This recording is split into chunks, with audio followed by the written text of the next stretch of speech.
നിരോധിച്ചിട്ടും popular ഫ്രണ്ടിന്റെ പേരിൽ bus shelter അതിൻ്റെ ഒരു വാർത്ത ഇതായിരുന്നു നമ്മൾ മുമ്പോട്ട് കൊണ്ടുപോയത്. വീണ്ടും ആ വാർത്തയിലേക്ക് തന്നെയാണ് നമ്മൾ ഇടവേളയ്ക്ക് ശേഷവും എത്തിയിരിക്കുന്നത്. വിവരങ്ങൾ നൽകാനായിട്ട് ജിജീഷ് ചേരുന്നുണ്ട്. ജിജീഷ്, നിരോധിത സംഘടനയാണ്, അത് എല്ലാവർക്കും അറിയാം എന്നുള്ളൊരു ഉറപ്പോടുകൂടി തന്നെയാണ് അത്തരത്തിലൊരു ഷെൽട്ടർ. ആളുകൾ വളരെയധികം വന്നു പോകുന്നൊരു സ്ഥലമാണ്, ആളുകളുടെ ശ്രദ്ധ പെട്ടെന്ന് അധികം കിട്ടുന്ന ഒരു സ്ഥലത്ത് തന്നെയാണ് ഇത്തരത്തിലൊരു ഷെൽട്ടർ, ഒരു കാത്തിരിപ്പ് കേന്ദ്രം അവർ നിർമ്മിക്കുകയും അത് പൊളിച്ചു മാറ്റാൻ യാതൊരു തരത്തിലും ശ്രമിക്കാതിരിക്കുകയും ഒപ്പം തന്നെ പോലീസിന്റെ ഭാഗത്തു നിന്നും അതിനോടൊരു നിസ്സംഗത മനോഭാവമാണ് നിലനിൽക്കുന്നതാണ് വിനോദ് എനിക്ക് മനസ്സിലാകുന്നത്. അപ്പം ഇത്തരത്തിൽ നിരോധിതമായി അല്ലെങ്കിൽ നിരോധിച്ചൊരു സംഘടന ഒരു രേഖകളിൽ മാത്രം നിലനിൽക്കുന്നു.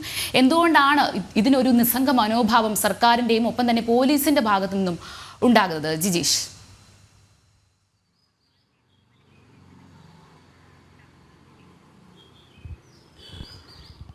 അഞ്ജന, ഇക്കാര്യത്തിലൊരു പ്രീണന രാഷ്ട്രീയം അല്ലെങ്കിൽ അതുമായി ബന്ധപ്പെട്ടുകൊണ്ട് ഇത്തരത്തിൽ മതഭീകര സംഘടനകളോട് പോലും സന്ധി ചെയ്യുന്ന ഒരു സമീപനം സംസ്ഥാന സർക്കാരിൻ്റെ ഭാഗത്തു നിന്നും ആഭ്യന്തര വകുപ്പിൻ്റെ ഭാഗത്തു നിന്നുമെല്ലാം ഉണ്ടാകുന്നു എന്നതിൻ്റെ ഏറ്റവും വലിയ ദൃഷ്ടാന്തമായി മാറുകയാണ് വണിക്കാടുള്ള ഈ ബസ് ഷെൽട്ടർ. കാരണം ഈ 2022 നിരോധനത്തിന് ശേഷം ഇതുവരെ ആ ബസ് ഷെൽട്ടർ അവിടെ നിന്ന് മാറ്റാൻ കഴിഞ്ഞിട്ടില്ല, യാതൊരു നടപടിയും സ്വീകരിച്ചിട്ടില്ല. സാധാരണ നിലയിൽ നിരോധിത ഭീകര സംഘടനയാണ്, ഭീകര പ്രവർത്തനത്തിൻ്റെ ഭാഗമായി നിരവധി ഭീകരപ്രവർത്തനങ്ങൾ നടത്തി എന്ന് വിവിധ അന്വേഷണ ഏജൻസികൾ, ദേശീയ അന്വേഷണ ഏജൻസി അടക്കം പല ഘട്ടങ്ങളിൽ കണ്ടെത്തിയതിൻ്റെ അടിസ്ഥാനത്തിൽ നിരന്തരമായി ഈ സംഘടനയെ നിരീക്ഷിച്ചതിന് ശേഷമാണ് ഏറ്റവും ഒടുവിൽ നിരോധനം എന്ന ഘട്ടത്തിലേക്ക് രാജ്യത്ത് നിരോധിക്കുക, ഭീകരത പ്രചരിപ്പിച്ചതിൻ്റെ പേരിൽ ഭീകരവാദം, രാജ്യവിരുദ്ധ പ്രവർത്തനങ്ങൾ എന്നിവ ഗുരുതരമായ കുറ്റങ്ങളുടെ പേരിൽ നിരോധിക്കപ്പെട്ട ഒരു സംഘടനയുടെ ബസ് സ്റ്റോപ്പ്, ബസ് ഷെൽട്ടർ ഇത്തരത്തിൽ ഇപ്പോഴും അവിടെ നിലനിൽക്കുന്നത് എന്നാണ് വ്യക്തമാകുന്നത്. മാത്രമല്ല അവരുടെ ശക്തി കേന്ദ്രം,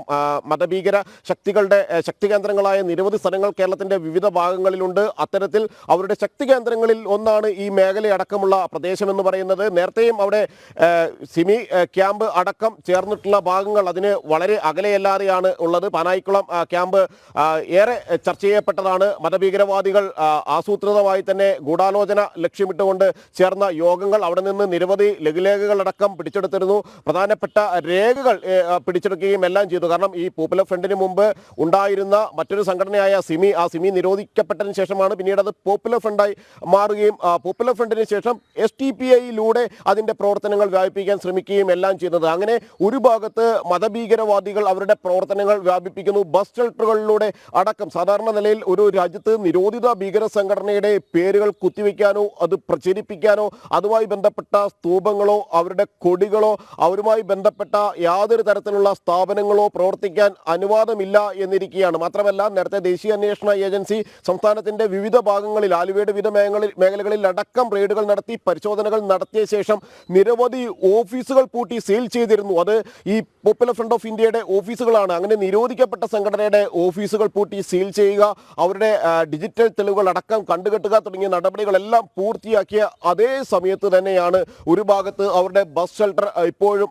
പ്രവർത്തിക്കുന്നത്. ആ ബസ് ഷെൽട്ടർ ആളുകൾക്ക് നിരോധിത സംഘടനയുടെ പേരോടുകൂടി തന്നെ അതവിടെ നിലനിൽക്കുകയും ചെയ്യുന്നത് എന്നത് ഏറ്റവും വലിയ ഒരു വിരോധാഭാസമായി തന്നെ നിലനിൽക്കുന്നു. എത്രമാത്രം സ്വാധീന ശക്തി ഈ മേഖലകളിലെല്ലാം തന്നെ നിരോധിത ഭീകര സംഘടന ഉണ്ടാക്കിയിട്ടുണ്ട് എന്നതിന്റെ പ്രത്യക്ഷ ഉദാഹരണം കൂടിയാണ് ഈ ബസ് ഷെൽട്ടർ. സാധാരണ നിലയിൽ നിരോധനത്തിന് ശേഷം ആ ഇത്തരം സംഘടനകളുമായി ബന്ധപ്പെട്ട എന്തെങ്കിലും ബാക്കിയുണ്ടെങ്കിൽ, അതുമായി ബന്ധപ്പെട്ട സ്ഥാപനങ്ങളോ ബോർഡുകളോ കൊടികളോ ബാക്കിയുണ്ടെങ്കിൽ അത് കൃത്യമായി സംസ്ഥാന സർക്കാർ ഇക്കാര്യത്തിൽ കൃത്യമായ നടപടി സ്വീകരിക്കുന്നില്ല എന്നുള്ളതിനാണ് നമ്മുടെ പ്രേക്ഷകരായിട്ടുള്ള ശിവകുമാർ ഒക്കെ തന്നെ പറയുന്നത്. കേരളത്തിൽ ഇക്കാര്യത്തിൽ പ്രീണനം ഉണ്ട് എന്നുള്ളതാണ്. പ്രകാശൻ വേലുക്കുട്ടി പറയുന്നു SDPI എന്നുള്ള പേര് മാത്രം നിരോധിച്ചിട്ട് എന്താണ് കാര്യമെന്ന് ചോദിക്കുന്നു. അതേപോലെ തന്നെ രാജൻ ചേങ്ങാട്ട് അങ്ങേരും പറയുന്നു മുഖ്യമന്ത്രിയൊന്നും ഇക്കാര്യത്തിൽ ഒരു നടപടിയും സ്വീകരിക്കുന്നില്ല എന്ന്.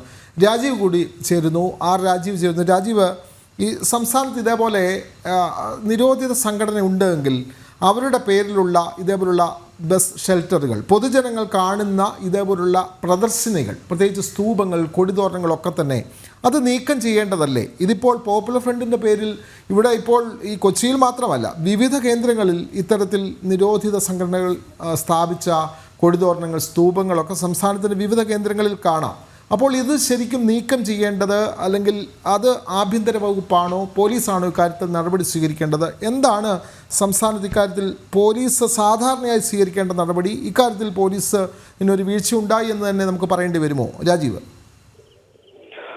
വിനോദ്, തീർച്ചയായും വളരെ ഗുരുതരമായ വീഴ്ച തന്നെയാണ് ഇക്കാര്യത്തിൽ സംഭവിച്ചിരിക്കുന്നത്. പ്രത്യേകിച്ചും ഈ പോപ്പുലർ ഫ്രണ്ടിനെ നിരോധിത ഭീകര സംഘടനയായി പ്രഖ്യാപിച്ചതിന് ശേഷം കൃത്യമായ നടപടി സ്വീകരിക്കണമെന്ന കേന്ദ്ര ആഭ്യന്തര മന്ത്രാലയം സംസ്ഥാനത്തിന് നിർദ്ദേശം നൽകിയതാണ്. കേരളം ഉൾപ്പെടെയുള്ള എല്ലാ സംസ്ഥാനങ്ങൾക്കും ഇതുമായി ബന്ധപ്പെട്ട നിർദ്ദേശം നൽകിയിരുന്നു. എന്നാൽ കേരളത്തിന്റെ ഭാഗത്ത് നിന്നും ഇക്കാര്യത്തിൽ ഗുരുതരമായ വീഴ്ച തുടക്കം മുതൽ സംഭവിച്ചിട്ടുണ്ട്. പ്രത്യേകിച്ചും ഈ പോപ്പുലർ ഫ്രണ്ടിന്റെ സ്വത്തുക്കൾ കണ്ടുകെട്ടണമെന്നും ഈ ഓഫീസുകൾ അടച്ചുപൂട്ടി സീൽ ചെയ്യണമെന്നുള്ള നിർദ്ദേശം ആദ്യഘട്ടത്തിൽ തന്നെ കേന്ദ്ര ആഭ്യന്തര മന്ത്രാലയം നൽകിയിരുന്നു. എന്നാൽ നമുക്കറിയാം, പിന്നീട് ഇക്കാര്യത്തിൽ വീഴ്ച സംഭവിച്ചതോടെ ദേശീയ അന്വേഷണ ഏജൻസി നേരിട്ടെത്തിയാണ് മലപ്പുറം ഗ്രീൻ വാലി പോപ്പുലർ ഫ്രണ്ടിന്റെ ആയുധ പരിശീലന കേന്ദ്രം ഉൾപ്പെടെ ഈ ഗ്രീൻ വാലിയിലായിരുന്നു സ്ഥിതി ചെയ്തിരുന്നത്. ഈ ഗ്രീൻ വാലി ദേശീയ അന്വേഷണ ഏജൻസി മാസങ്ങൾക്ക് ശേഷം നേരിട്ടെത്തിയാണ് അടച്ചുപൂട്ടിയത്. ഇതിനൊപ്പം തന്നെ റിസോർട്ടിന് സമാനമായി ഇടുക്കിയിൽ പ്രവർത്തിച്ചിരുന്ന ആയുധ പരിശീലന കേന്ദ്രവും പിന്നീട് ദേശീയ അന്വേഷണ ഏജൻസിയാണ് ഈ കണ്ടുകെട്ടിയത്.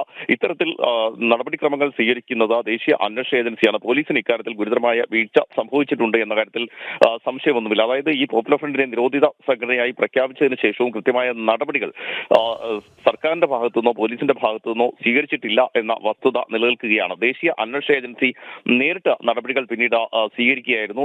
അതുതന്നെയാണ് ഇവിടെയും സംഭവിച്ചിരിക്കുന്നത്. അതായത് ആളുകൾ കാണുന്ന ഒരു പ്രദേശത്താണ് ഈ നിരോധിത സംഘടനയുടെ പേരിൽ ഒരു ബസ് ഷെൽട്ടർ പ്രവർത്തിച്ചു വന്നിരുന്നത്. മാത്രമല്ല, ഈ പ്രദേശം കേന്ദ്രീകരിച്ചുകൊണ്ട് PFIയുടെ പ്രവർത്തനം ഇപ്പോഴും സജീവമാണെന്നാണ് നാട്ടുകാർ ഉൾപ്പെടെ പറയുകയും ചെയ്തിരുന്നത്. പോലീസിനും ഇത് സംബന്ധിച്ച വിവരങ്ങൾ നേരത്തെ തന്നെ ലഭിച്ചിരുന്നു. എന്നാൽ പോലീസ് ഈ ബസ് ഷെൽട്ടർ അടച്ചുപൂട്ടാനുള്ള യാതൊരു നടപടികളും സ്വീകരിച്ചിരുന്നില്ല എന്നാണ് നമുക്ക് മനസ്സിലാക്കാൻ കഴിയുന്നത്. മാത്രമല്ല, PFIയുമായി ബന്ധപ്പെട്ട മറ്റു പല സ്ഥലങ്ങളിലും ഇത്തരത്തിലുള്ള പ്രവർത്തനങ്ങൾ നടക്കുന്നുവെന്ന വിവരം കൃത്യമായി തന്നെ കേന്ദ്ര ഇന്റലിജൻസ് സംസ്ഥാനത്തിന് കൈമാറിയിട്ടുണ്ട്. പക്ഷേ അവിടെയും കൃത്യമായ നടപടികൾ സ്വീകരിക്കാൻ ഇപ്പോഴും സംസ്ഥാന സർക്കാർ തയ്യാറാകുന്നില്ല. നേരത്തെ നമുക്കറിയാം, PFI ഇവിടെ ഒരു അപ്രഖ്യാപിത ഹർത്താൽ നടത്തുകയും അതുമായി ബന്ധപ്പെട്ട് വ്യാപകമായ അക്രമ സംഭവങ്ങൾ സംസ്ഥാനത്ത് ഉണ്ടാവുകയും ചെയ്തിരുന്നു. ഇതിനെ തുടർന്ന് കേരള ഹൈക്കോടതി നേരിട്ടാണ് PFIക്കെതിരെ നടപടിയെടുക്കണം, ഈ PFIയുടെ സ്വത്തുക്കൾ കണ്ടുകെട്ടിക്കൊണ്ട് ഈ അക്രമങ്ങളിൽ എത്ര നാശനഷ്ടമുണ്ടായോ അതുമായി ബന്ധപ്പെട്ട നടപടികൾ സ്വീകരിക്കണമെന്ന നിർദ്ദേശം നൽകിയത്. പക്ഷേ അത്തരത്തിലുള്ള നടപടികളിലേക്ക് പോകാൻ ആദ്യഘട്ടത്തിലൊന്നും സംസ്ഥാന സർക്കാർ തയ്യാറായിരുന്നില്ല. പിന്നീട് കോടതിക്ക് ആവർത്തിച്ച് പറയേണ്ടവന്ന സാഹചര്യമുണ്ടായ. ഒടുവിൽ ആഭ്യന്തര സെക്രട്ടറിയെ ഹൈക്കോടതിയിലേക്ക് വിളിച്ചു വരുത്തേണ്ട സാഹചര്യം പോലും ഉണ്ടായി. ഇതിനുശേഷമാണ് ചില നടപടികളിലെങ്കിലും സ്വീകരിച്ചത്. ഇതിനുശേഷമാണ് ഏതായാലും ഈ പോപ്പുലർ ഫ്രണ്ടിനെ നിരോധിത സംഘടനയായി കേന്ദ്ര സർക്കാർ പ്രഖ്യാപിച്ചത്. അതിനു മുൻപായി തന്നെ ദേശീയ അന്വേഷണ ഏജൻസി സംസ്ഥാനത്ത് PFI നേതാക്കളുടെ വീടുകളിൽ വ്യാപകമായി തെരച്ചിൽ നടത്തിയിരുന്നു. PFI ഭീകരരെ കണ്ടെത്താനുള്ള തിരച്ചിലായിരുന്നു നടത്തിയത്. ഈ റെയ്ഡ് വിവരങ്ങൾ പോലും കേരള പോലീസ് ചോർത്തി നൽകുന്ന സാഹചര്യമായിരുന്നു സംസ്ഥാനത്ത് ഉണ്ടായിരുന്നത്. ഇതിനെ തുടർന്ന് കേരള പോലീസിനെ പോലും മാറ്റി നിർത്തിക്കൊണ്ടാണ് രണ്ടാം ഘട്ടത്തിൽ ദേശീയ അന്വേഷണ ഏജൻസി പരിശോധനകൾ വ്യാപകമായി നടത്തിയത്. കേന്ദ്ര ഇന്റലിജൻസും ദേശീയ അന്വേഷണ ഏജൻസിയും അല്ലാതെ മറ്റാരെയും ഈ വിവരങ്ങൾ അറിയിച്ചിരുന്നില്ല. അതുകൊണ്ടാണ് ഈ ഭീകരരെ പിടികൂടാനും ജയിലിലടയ്ക്കാനും കഴിഞ്ഞത് എന്ന് ദേശീയ അന്വേഷണ ഏജൻസി ഉദ്യോഗസ്ഥർ തന്നെ പലപ്പോഴും നമ്മളോട് പറഞ്ഞിട്ടുണ്ട്. അതായത് കേരള പോലീസിന്റെ ഭാഗത്ത് നിന്ന് കൃത്യമായി വിവരങ്ങൾ ചോരുന്ന ഒരു സാഹചര്യമായിരുന്നു ഉണ്ടായിരുന്നത്.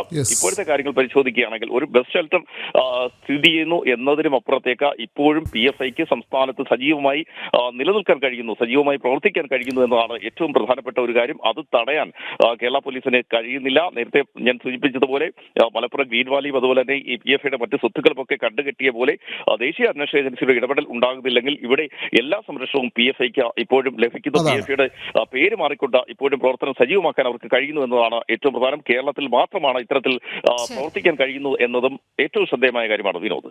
അതെ, തീർച്ചയായും കേരളത്തിൽ നിരോധിച്ചിട്ടും ആ സംഘടനയ്ക്ക് പല തലത്തിൽ പ്രവർത്തിക്കാൻ കഴിയുന്നു. ഇത്തരത്തിലുള്ള പ്രദർശന ബോർഡുകൾ ഇപ്പോഴും സംസ്ഥാനത്ത് നിലനിൽക്കുന്നു. ഇത് കേന്ദ്ര ആഭ്യന്തര മന്ത്രാലയം ഉള്ളതുകൊണ്ട് മാത്രമാണ് എന്തെങ്കിലും ഒരു നടപടി സ്വീകരിക്കുന്നത്. റെയ്ഡ് അടക്കമുള്ള കാര്യങ്ങളിലേക്ക് വരുമ്പോൾ PFI നേതാക്കൾക്ക് ഇത്തരം കാര്യങ്ങൾ ചോർത്തി കൊടുക്കുന്നത് പോലും കേരള പോലീസാണ് എന്ന് ഗുരുതരമായ വീഴ്ചയാണ്, അല്ലെങ്കിൽ ഗുരുതരമായ പ്രശ്നങ്ങളാണ് രാജീവ് ചൂണ്ടിക്കാട്ടിയത്. എന്തായാലും ഇക്കാര്യത്തിൽ കൃത്യവിലോപം ആഭ്യന്തര വകുപ്പിൻ്റെയും ഇൻ്റലിജൻസിൻ്റെയും പോലീസിൻ്റെയും ഒക്കെ ഭാഗത്തു നിന്ന് ഉണ്ടായിട്ടുണ്ട് എന്നുള്ളതാണ് നമ്മുടെ റിപ്പോർട്ടർമാർ നൽകുന്ന വിവരം.